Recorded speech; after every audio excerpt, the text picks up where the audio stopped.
Section 25A is intended to give you an introduction to statistics, specifically creating line plots and stem and leaf plots to look at data in a statistical way. We'll start with the definition of what a line plot is. It's a labeled number line used to display data. Here's an example of a line plot. Let's put the numbers on here, 1, 2, and 3. Very simple. Now the way that we tell how many of these numbers there are, or the frequency, which is our second definition, the frequency is how many times a value appears, we place an X on the line plot. So if I put an X here, that means I have a 1. If I put 3 X's there, that means there are 3 2's and maybe 1 3, or maybe I have 2 1's or something like that. This would be a very simple line plot. It shows you how many of these values occur in my set of data. Here I'm going to give you an example on how to create a line plot. We're given this list of data and we have to put it on this line plot. And the way we do that is we look at each number and we put an X when that number occurs. So in this case, -2, I'll put an X on my line plot to represent that I have a -2. And we do that down the line. I got a 4, a 3, and a 2. A 6, a 10, and a 7. And I got a 4. Now I already have a 4 mark, so what I do is I mark one above that to show the frequency. I'm going to fast forward now and fill the rest of this in.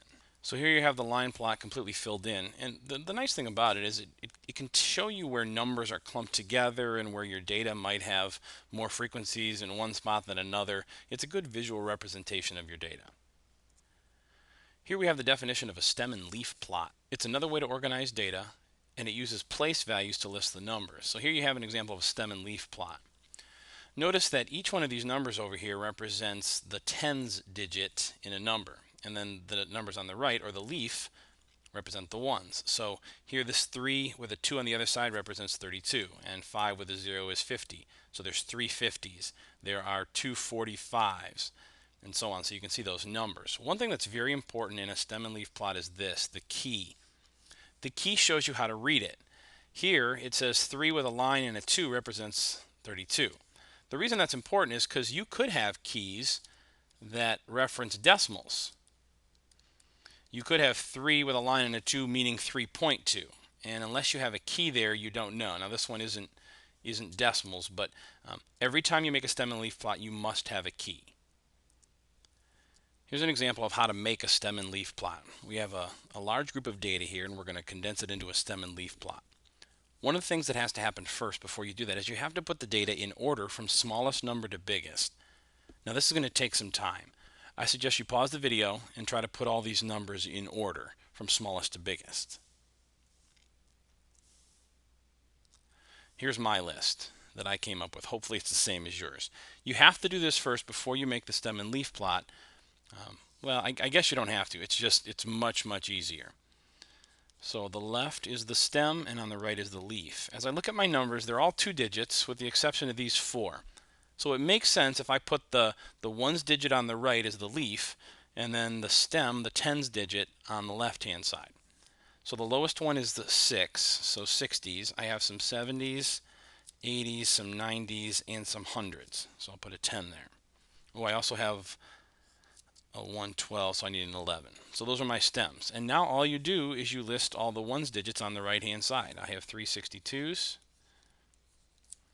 2 64s, a 65, a 66, and a 68. And then a 70, a 2, a 6, and a 9. My 80s, I have 2 zeros, 2 3s, 4 and a 6, oh, and a 7. And then a 96 twice, 97 twice, and a 98 twice.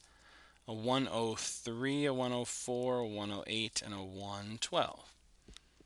Now the only thing left to do in my stem and leaf plot is to provide a key. Let's do 100, or 10-3 is 103. That will help understand what the stem and leaf plot looks like. So there you go. That's how to create a stem and leaf plot. Order the numbers first and then put them in there with a stem and a leaf on the right, and then don't forget your key. Here I want to give you a brief example of what a back-to-back stem and leaf plot is. And that's when you take two stem and leaf plots and draw them together to compare data. Here's an example. There's really nothing for you to do, just take a look at it. It's a back-to-back stem and leaf plot for Mrs. Evans' algebra class. There's one set of data here and another set here. And what you do is you put the stem in the middle and you put the leaves on the left and the right side. So you can see that class 2 has scores of 62, 75, 100, 96, and so on, and class 1 has its scores on the left. Now, what's the benefit? You can look at the two classes and notice a couple things.